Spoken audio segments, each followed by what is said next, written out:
jumpa lagi dengan saya Evi Santi.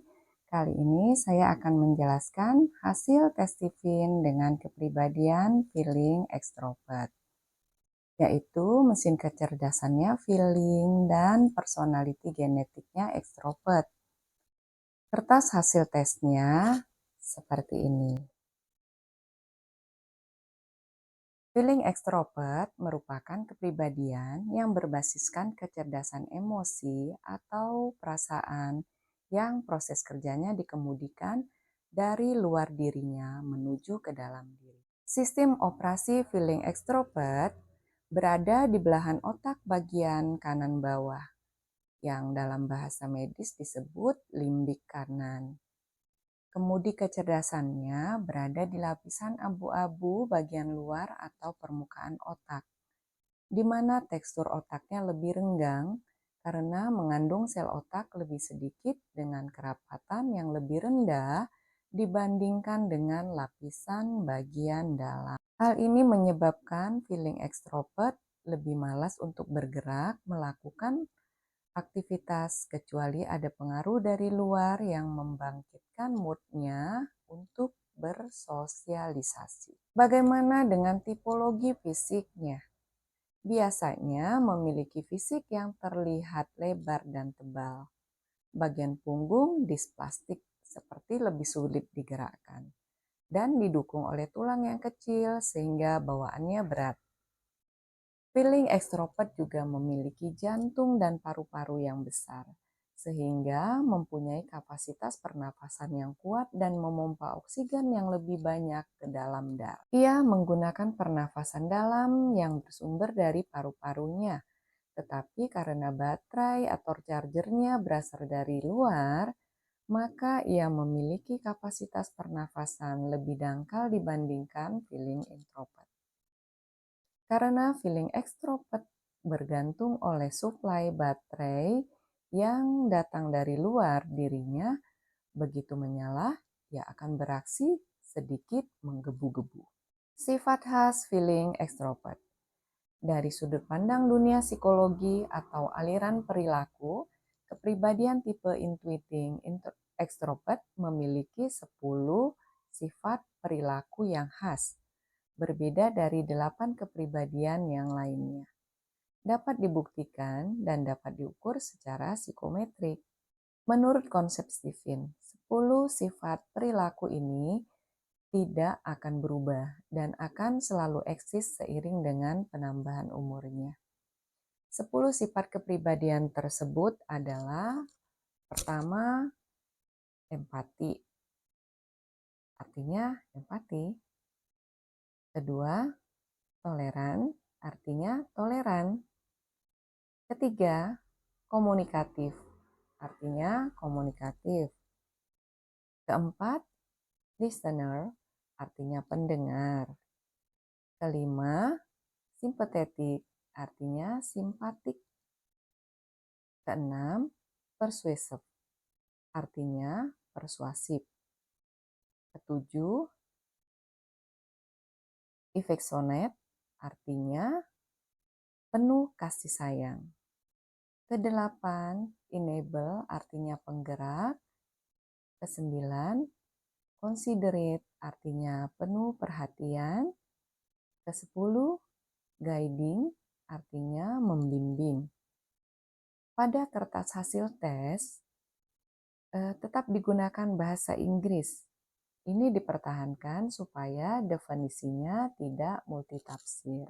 Sebagai pribadi yang utuh, feeling extrovert memiliki sisi diametral sebagai berikut. Pertama, pendengar seperti busa atau spons, namun sebenarnya berhati kenyal. Kedua, peduli orang lain, meski abai terhadap satu persatu persoalan orang lain. Ketiga, selalu ada misi baru, namun terlalu mudah menyerah. Keempat, jika datang bersih hati, mudah mendapat ilmu tinggi, tetapi sayangnya ia jarang membersihkan hatinya. Kelima, memiliki kepasrahan yang tinggi, namun sebenarnya sikap itu datang dari malas berpikir dan menggampangkan banyak hal. Oleh karena itu, tipe ini harus waspada dengan kelemahannya dan berusaha mengeksploitasi kelebihannya agar secara otomatis kelemahannya akan tertutup dengan sendirinya. Kelebihan feeling extrovert.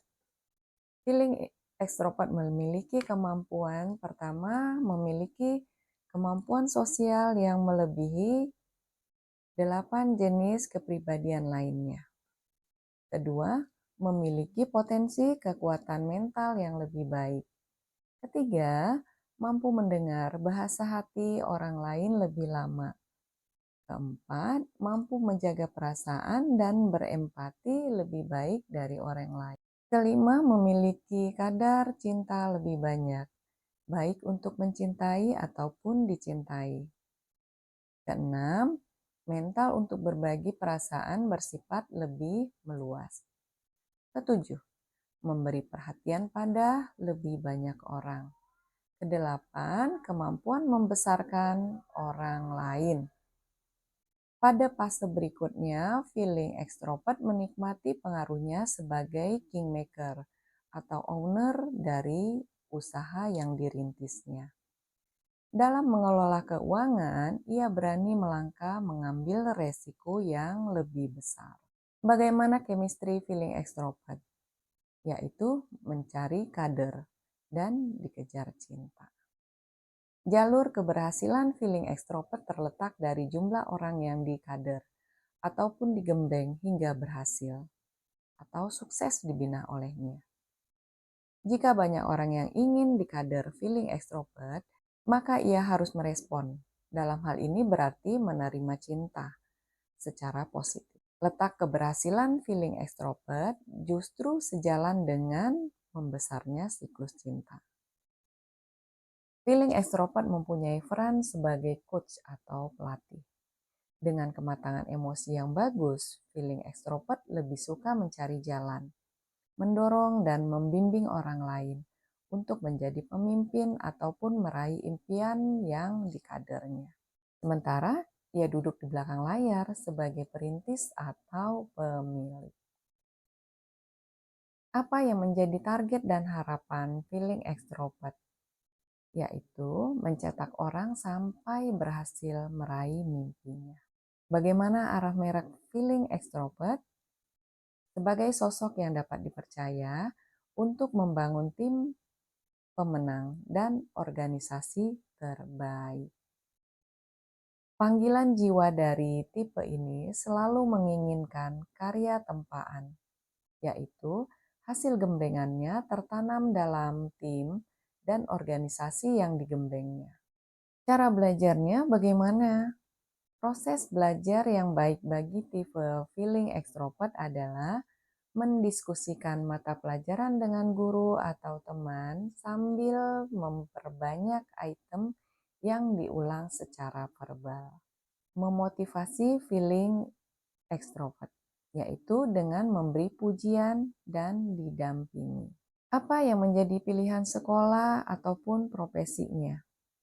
Prioritas utama dalam memilih jurusan atau profesi untuk tipe feeling extrovert sebaiknya diarahkan pada satu di antara 4 pilihan industri berikut ini, yaitu psikolog, komunikasi, diplomasi, humas, atau promosi.